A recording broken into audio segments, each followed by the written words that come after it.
औज़ुबिल्लाहिमिनश्शैतानिर्रजीम बिस्मिल्लाहिर्रहमानिर्रहीम। अस्सलाम वालेकुम फ्रेंड्स, मैं आसिम ज़ाहिद डिफरेंट वर्ल्ड 12 से। उम्मीद है कि आप सब लोग खैरियत से होंगे। फ्रेंड्स, आज जो मेरी वीडियो का टॉपिक है वो है लेड एसिड बैटरी, जिसमें मैं आपको इसकी हिस्ट्री बताऊंगा, इसके एडवांटेजेस बताऊंगा, इसके डिसएडवांटेजेस बताऊंगा, इसकी हम मेंटेनेंस कैसे करते हैं और इसकी हम लाइफ कैसे इंक्रीज कर सकते हैं। लेकिन वीडियो को शुरू करने से पहले आप सबसे गुजारिश है कि मेरे चैनल को सब्सक्राइब करें, मेरी वीडियो को लाइक करें एंड उन्हें शेयर करें। तो इसकी हिस्ट्री की अगर बात की जाए, एक फ्रेंच साइंटिस्ट थे जिनका नाम निकोलस गैथरॉड था। उन्होंने ऑब्जर्व किया था 1801 में कि इलेक्ट्रोलिसिस के एक्सपेरिमेंट में जो वायर का इस्तेमाल किया जाता है वो कुछ मिकदार सेकेंडरी करंट की प्रोवाइड करती हैं जब उन्हें मेन बैटरी से डिस्कनेक्ट किया जाता है।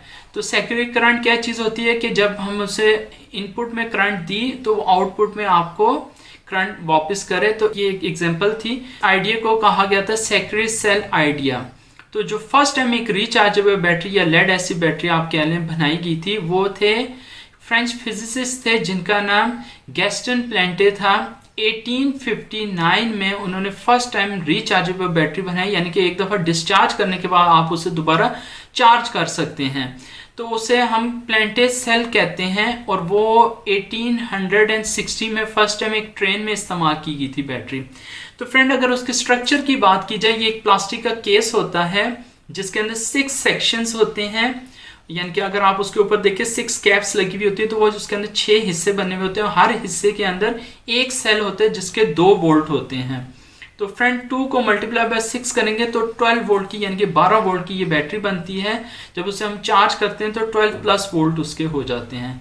तो फ्रेंड, अगर इसके अंदर जो पॉजिटिव और नेगेटिव प्लेट की बात की जाए तो उसे हम इलेक्ट्रोड कहते हैं। जो पॉजिटिव प्लेट होती है उसका फॉर्मूला PbO2 होता है और वो लेड डाइऑक्साइड की बनी हुई होती है। जो नेगेटिव प्लेट होती है उसका फॉर्मूला Pb होता है और वो स्पंज लेड होती है। तो स्पंज लेड की मैं आपको एग्जांपल दिखा देता हूँ। जैसे कि ये आपको स्पंज नज़र भी आ रहा है, वो इसी तरह दिखती है, उसके अंदर होल्स होते हैं तो, और वो ग्रे से कलर का होता है। तो फ्रेंड, जो इसके अंदर एसिड यूज़ किया जाता है उसे हम सल्फ्यूरिक एसिड कहते हैं या इलेक्ट्रोलाइट कहते हैं। ये उसका फॉर्मूला होता है H2SO4। ये सेल होता है पॉजिटिव सेल, जो एक प्लेट होती है और नेगेटिव प्लेट होती है। तो उसको जो सेपरेट किया जाता है उसे हम सेपरेटर कहते हैं, ताकि वो आपस में कनेक्ट ना हो। यानी कि इस तरह करके उन्हें सेपरेटर के अंदर आप उसे अगर उसकी कैप भी खोल कर देखेंगे तो उसमें आपको नजर आएगा हर सेल जो होता है एक सेपरेटर में पड़ा हुआ होता है। तो उस पर आपने अक्सर औकात ये भी पड़ा हुआ होगा, उस पर 11 प्लेट पर सेल लिखा हुआ है। तो वो जो एक खाना होता है उससे हम सेल कहते हैं।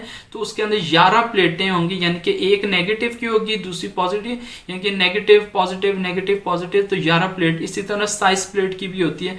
तो मेरे घर में जो लेड एसिड बैटरी है वो 11 प्लेट पर सेल लिखा हुआ है उस पर, तो एक खाने को हम सेल कहते हैं। होती है सबसे ज़्यादा जो कम कीमत वाली बैटरी होती है वो लेड एसिड बैटरी होती है। उसकी एग्जांपल ले लें SLA यानी कि sealed lead acid battery, gel battery होगी, VRA valve regulated lead acid battery होगी, AGM होगी एब्जॉर्ब ग्लास मैट वाली होगी, EFB होगी और लिथियम बैटरी होगी। तो फ्रेंड, इसमें से कुछ बैटरियाँ जो मैंने खुद देखी हुई और मुझे खुद एक्सपीरियंस है, तो सबसे यानी कि जो चीप बैटरी होती है वो लेड एसिड बैटरी होगी। और बाकी ये बैटरियाँ जो होती है कॉस्टली होती हैं, इजीली अवेलेबल। तो यहाँ पर मैं आपको इजीली अवेलेबल क्योंकि सबसे कम कीमत होगी, शॉप वाले भी इसे रख सकते हैं और आपको भी डिमांड भी इसकी ज़्यादा होती है कि ये काम भी अच्छा चलाती है, रिलायबल भी होती है। तो बाकी बैटरियाँ जो सी होंगी वो महंगी हैं। लिथियम बैटरी 5-5 लाख रुपए की लिथियम बैटरी है। तो हर बंदा यानी कि उसकी डिमांड होती है तो आप उन्हें बताते हैं, तभी वो इतनी बैटरियाँ लाते हैं और वो लिमिटेड क्वांटिटी में होते हैं। रिलायबल परफॉर्मेंस, अच्छी कारकर्दगी। इसकी मिसाल मैं इस तरह देता हूँ कि मैंने एक वीडियो भी बनाई है मेंटेनेंस फ्री वाली बैटरी की, डेवो की। तो हमारी तकरीबन 1.5 साल हो गया था बैटरी हमने ली है। तो गाड़ी बस खड़ी हुई है, हफ्ते या 1.5 हफ्ते के लिए घर में खड़ी हुई है। तो वो बैटरी की हम समझें ठीक होगी, उसे चार्ज करते हैं। तो जब उसे चार्ज भी किया तो वो कम्प्लीटली डेड हो गई थी, यानी कि उसे फेंकने के काबिल होगी बैटरी, यानी कि वो चार्ज नहीं है। इसका ये होता है कि कमज़ोर हो जाती हैं, इसकी प्लेटें कमज़ोर हो जाती हैं। आपने इसमें पानी भी नहीं डाला, कमज़ोर हो जाएंगी। तो आप इसे कह सकते हैं ये रिलायबल है, यानी कि आपने इसकी केयर भी कोई नहीं की, पानी डाल दिए, इसे दोबारा चार्ज किए तो कुछ हद तक है तो आपको करंट दे देगी। तो आपको इसलिए इसे मैंने कहा है ये रिलायबल परफॉर्मेंस यहाँ पे ये होगा। ड्यूरेबल, पायदार होगी, इसको ठंडे या गर्म में कोई भी नहीं, इस लिहाज से इसे आप पायदार कह सकते हैं। रिसाइकिल है, तमाम तर बैटरियाँ रिसाइकिल हो सकती हैं, उनका बहुत लेंथी प्रोसीजर होता है, यानी कि उसके लिए आपको बहुत बड़ा प्लांट चाहिए उनको रिसाइकिल करने के लिए। लेकिन जो लेड एसिड बैटरी है, ये तो आपको पता है कि इनको पुरानी बैटरी को वो लोग खोलते हैं, जो ख़राब सेल होता है वो डैमेज सेल जो होता है उसको दोबारा लेड को पिघला के यूज़ करते हैं, और जो सही सेल होता है उससे दोबारा उसी बैटरी के अंदर डालते हैं, साफ़ करते हैं, तो ये दोबारा जो सा होता है यूज़ भी हो जाता है। और अगर प्लास्टिक जो सा वो डैमेज भी हो गया तो प्लास्टिक है वो रिसाइकिल करना कोई मुश्किल नहीं होता। लेड एसिड बैटरी जो सी है, इसके लिए आपको सिंपल चार्जर यानी कि 12 वोल्ट का DC चार्जर ले लें, उससे यह ईजीली चार्ज हो जाती है। और उसके बाद अब हम इसकी बात करते हैं डिसएडवांटेजेस के लिए। हैवी एंड बल्की, तो भारी होती हैं, जैसा मेरे घर में ट्यूबलर बैटरी लगी हुई हैं, उनका 63 kg एक बैटरी का वेट है, तो एक बंदा इजीली उठा नहीं सकता। उसकी एग्जांपल अगर आप लिथियम बैटरी ले लें, वो 210 एम्पेयर की होगी, उसका तकरीबन 35 kg वेट कर लें या इतना ही होगा, तो वो एक बंदा इजीली 35 kg तक का वेट एक बंदा भी इजीली उठा सकता है। लेकिन ये 60 kg जो सा एक बंदा इजीली नहीं उठा सकता, क्योंकि ये 2 बंदे आपको लाजमी चाहिए। शॉर्ट लाइफ स्पैन, अच्छा शॉर्ट लाइफ स्पैन ऊपर मैंने आपको फ़ायदे बताए, क्योंकि ये लो कॉस्ट है, इसको मेंटेनेंस करनी पड़ती है, जो मेरा अगला पॉइंट भी आएगा मेंटेनेंस रिक्वायरमेंट। तो पहले हम मेंटेनेंस रिक्वायरमेंट की बात करते हैं ताकि ना आपको शॉर्ट लाइफ स्पैन भी समझ आ जाए। मेंटेनेंस रिक्वायरमेंट, इसका डिसएडवांटेज इस तरह से है। पहले नंबर पे फ्रेंड मैं आपको मेंटेनेंस इसकी करके दिखाऊंगा, इसमें तेज़ाब कैसे चेक करते हैं, इसमें आपने डेली बेस पे क्या चीज़ करनी है। तो ज़्यादा से ज़्यादा आपका 2.5 या 3 मिनट में ये बैटरी की मेंटेनेंस हो जाएगी। लो कॉस्ट है, कम कीमत वाली है, तो इसको मेंटेन करना कोई इतना मुश्किल नहीं है। अच्छा फ्रेंड, मेंटेनेंस रिक्वायरमेंट में आपको इसके लिए पानी चाहिए होता है, वो डिस्टिल वाटर होता है। गैर मियारी पानी डालेंगे, यानी कि आम नलके का पानी डालेंगे या जो आप मिनरल वाटर पीते हैं वो पानी डालेंगे, तो उससे इस बैटरी की लाइफ में इफ़ेक्ट आता है। फिर मियारी तेज़ाब, जैसा मैंने आपको बताया इसमें सल्फ्यूरिक एसिड चाहिए, तो वो कंपनी का होगा। जैसा मेरे घर में AGS की लगी हुई है, तो AGS कंपनी भी अपना इलेक्ट्रोलाइट या उस तेज़ाब देती है, तो अगर मुझे ज़रूरत पड़ा तो मैं इसमें AGS का ही तेज़ाब यूज़ करूँगा। और डिस्टिल वाटर इसमें डालना होता है, उसका एक लेवल होता है, वो उस लेवल तक जो मैं आपको दिखा भी दूंगा, उस लेवल तक आपने इसका डिस्टिल वाटर डाला, और वो लेवल अगर आपने तेज़ाब की डेंसिटी उस मीटर से चेक की, जो मैं मीटर आपको दिखाऊंगा उसे हाइड्रोमीटर कहते हैं। दूसरा मीटर होता है फ्रेंड, उसे डिजिटल मीटर कहते हैं। तो मेरे पास हाइड्रोमीटर है, वो नाजुक तो होता है, शीशे का होता है, लेकिन वो रिलायबल इस तरह के तेज़ाब से वो ख़राब नहीं जल्दी होता। तो फ्रेंड इसका शॉर्ट लाइफ स्पैन होता है 500 साइकिल। वो डिसएडवांटेज है क्योंकि आपने इसकी मेंटेनेंस नहीं की। अब मेंटेनेंस क्या है कि अगर आपने इसमें मियारी तेज़ाब नहीं डाला तो इसकी लाइफ कम होगी। फिर अगर आपने इसमें डिस्टिल वाटर का इस्तेमाल नहीं किया तो नहीं इसकी लाइफ कम होगी। फिर इसको जो सा है पानी का केयर नहीं किया, ये ड्राई हो गया, इसमें से पानी भी खुश्क हो जाता है, वो इसकी लाइफ कम होगी। फिर इसे प्रॉपर तरीके से चार्ज नहीं किया, यानी कि 1500 साइकिल देगी, यानी कि 4 साल इसकी लाइफ होगी। तो ज़्यादा से ज़्यादा जो सी बैटरी हैं वो 10 साल से ऊपर की अभी तक कोई बैटरी नहीं आई जिसकी लाइफ गई हो, यानी कि 8 साल ज़्यादा से ज़्यादा। कंपनियां कहती हैं 10 साल तक जो लिथियम बैटरी है उसकी जो लाइफ है वो 10 साल उसकी लाइफ बताई जाती है। लेकिन इसकी 500 साइकिल से 1500 साइकिल, जो 1500 साइकिल हो गए वो एडवांटेजेस हो गए, और जो 500 साइकिल हो गए वो उसके डिसएडवांटेजेस हो गए। यहाँ पर मैंने आपको ये चीज़ समझा दी है। अब स्लो चार्जिंग, सिंपल चार्जिंग है, स्लो चार्जिंग है। फ्रेंड अगर इसे हम फास्ट चार्जिंग देंगे, इसका ये डिसएडवांटेज है, तो इसे फास्ट चार्जिंग नहीं किया जाता। फास्ट चार्जिंग अगर इसे हम करेंगे तो उसके 2 साइड इफ़ेक्ट आते हैं। पहला साइड इफेक्ट, इसके अंदर से तेज़ाब कम यानी कि उबलता है, तो आपको इसकी मेंटेनेंस जल्दी करनी पड़ेगी, यानी कि डिस्टिल वाटर इसमें डालना पड़ेगा, तेज़ाब डालना पड़ेगा। फिर उससे इसके सेल वीक होते हैं, सेल वीक होने से भी इसकी लाइफ जो सी होती कम होती। तो इसे चार्जिंग के लिए सिंपल चार्जर, एक आम सा जो चार्जर होता है वो होता है, कोई इसके लिए हैवी नहीं। जो लिथियम बैटरियाँ होती हैं उसके साथ उनके टेम्परेचर सेंसर लगे हुए होते हैं, तो वो फास्ट चार्जर पर काम करती है। फास्ट चार्जर से हमें ये होता है कि 1 घंटे के अंदर आपकी बैटरियाँ चार्ज हो जाएंगी, 1.5 घंटे के अंदर। वहीं पर ये बैटरी को चार्ज होने में 2.5 घंटे लगते हैं। Dangerous to health and environment, क्योंकि इसमें सल्फ्यूरिक एसिड है, तो इंसान के लिए वो मुज़र सेहत चीज़ें हेल्थ के लिए अच्छा नहीं, उसे हम इनहेल नहीं कर सकते। तो ये चीज़ इसकी हो गया, इसे अंदर नहीं रख सकते, तो इसे बाहर रखना पड़ता है। तो इन्वायरमेंट के लिए भी, ओजोन लेयर को भी ये नुकसान पहुंचाता है क्योंकि इसमें तेज़ाब है। लीकेज एंड स्पिलेज, इसकी कोई बॉडी आमतौर बैटरियाँ जो उनसी होती हैं उन्हें हैंडलिंग प्यार से ही किया जाता है, यानी कि एक 10 kg की बैटरी भी है तो उसे आप उठा के पटकेंगे नहीं, क्योंकि उनका प्लास्टिक का केस होता है तो डैमेज होने का डर होता है। और इसमें अगर आप ओवर तेज़ाब डाल दिया या ओवर पानी डाल दिया तो वो ओवर हो जाएगा। Requirement careful handling and positioning, मिसाल मैं इस तरह से दूंगा कि इसको केयरफुल हैंडलिंग किया जाता है, इसका वेट को वजह से अकेला बंदा है उठा के रखेगा तो कहीं ज़ोर से लगे तो अच्छा खासा वेट है, डैमेज होने का डर हो गया।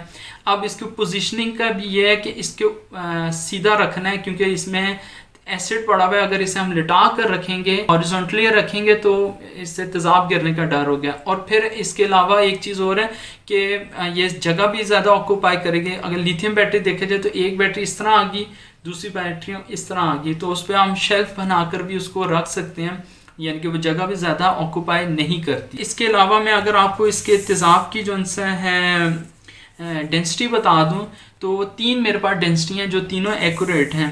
तो फर्स्ट नंबर पे है 25 डिग्री पर, तो ये हमने खुद चेक नहीं करना, यानी कि ये एक उसका स्टैंडर्ड है जो वो मेरा बताना है इसमें।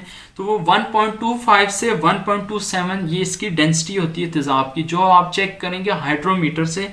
मैं आपको चेक भी वायर करके दिखाऊंगा। फिर सेकंड है 25 डिग्री पे 1.26 से 1.28, ये सेकंड डेंसिटी आ गई।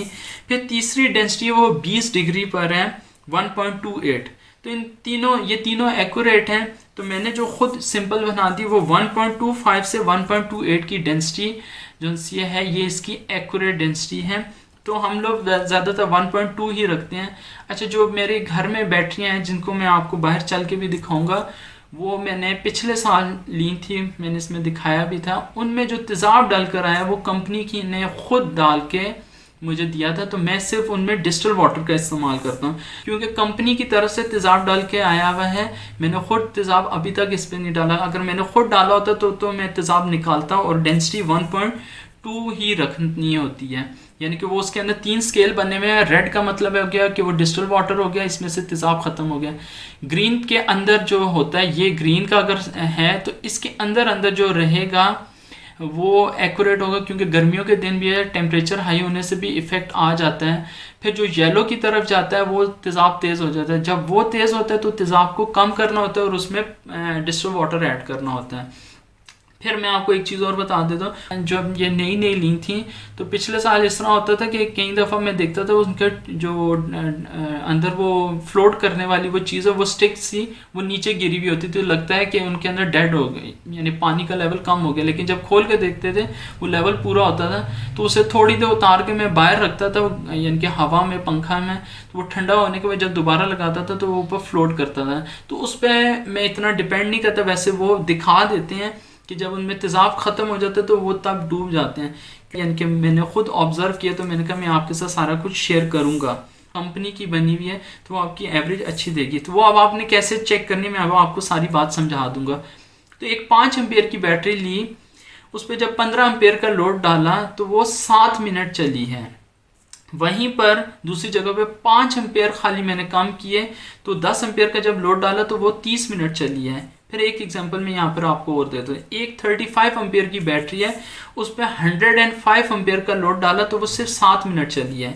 वहीं पर उसी 35 एम्पेयर की बैटरी पे जब 84 एम्पेयर का लोड डाला तो वो बैटरी कितने मिनट चली, 30 मिनट। तो यहाँ पर आपको फ़र्क समझ आ गया कि 21 एम्पेयर खाली मैंने कम करने से वो बैटरी ने एवरेज दे दी। तो आपके घर में आपने क्या चेक करना है कि 5 पंखे फॉर एग्जांपल आप चलाते हैं तो वो बैटरी जो है 7 मिनट चलती है, तो आपने क्या करना है उसके 2 पंखे खाली कम कर दें तो वो बैटरी जो से 3 पंखों पे जो है आधा घंटा चलती है। तो फ्रेंड यही तरीक़ेकार होता है, आपने अपनी बैटरी को चेक करना है। तो फ्रेंड्स जैसे कि आपको बैटरियाँ नज़र आ रही, मैं इनके लेवल सबसे पहले आपको दिखा देता हूँ। तो ये नेगेटिव वाली साइड की है और ये वाली पॉजिटिव है। तो पॉजिटिव वाली का इतना लेवल ड्रॉप नहीं हुआ, तो पॉजिटिव से अब मैं नेगेटिव की तरफ जूं जा रहा हूँ तो उनके आप लेवल नज़र आ सकते हैं। ये हैज़र्ड्स हैं, यानी कि इसके करीब आपने माचिस का तिनका नहीं करना, आग नहीं लगानी। चश्मे का इस्तेमाल करना है, गॉगल्स का, कि इंतज़ाम आपकी आंखों में ना गिर जाए। उसके बाद बच्चों की पहुंच से इसे दूर रखना है, केमिकल नहीं गिराना। इसी किताब को लाजमी पढ़ना है और ये एक्सप्लोड हो सकती है, यानी कि आप इसके अगर टर्मिनल को शॉर्ट करें। हम मेडिकल स्टोर से मिलती है ड्रिप, ये वही है। तो इसमें ये है कि ये सिर्फ एक पानी वाली बोतल थी, उसमें मैंने सुराख करके किया। सिर्फ डिस्टिल वाटर के लिए मैं ये रिकमेंड करता हूँ, लाजमी नहीं है, आप ना भी करें। पानी डालना आसान होता है, ओवर नहीं होता। तो 3 दिन बाद आपके सामने कंडीशन ये है, ये तकरीबन इनमें 2 लीटर तक पानी डाल जाएगा। तो वो इन सब में लेवल मेंटेन हो गया। आपको ये निशान पे नज़र आ रहा है, ये इस निशान में अब वाटर का इस्तेमाल करना है। तो वो हवा पानी डालने लगे हैं, तो लेवल को आपने ध्यान से रखना है, इससे ज़्यादा ओवर नहीं करना, नहीं तो ओवर हो जाएगा जब ये चार्ज होंगी बैटरियाँ।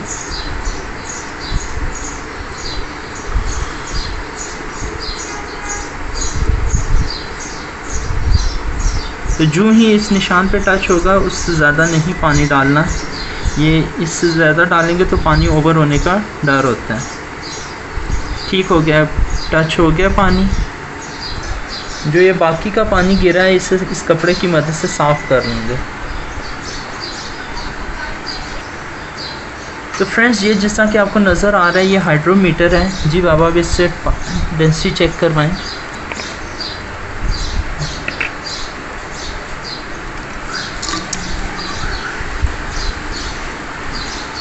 है ये 1.2 की डेंसिटी आपको नज़र आ गई है। और फ्रेंड, इसको और भी आसानी से, क्योंकि ये पॉजिटिव वाला सेल है तो इसमें चार्ज है, दिन के 1-1.5 का टाइम है, तो ये ग्रीन पर ही है, बिल्कुल ठीक है। इसमें तेज़ाब और पानी की डेंसिटी बिल्कुल बराबर है।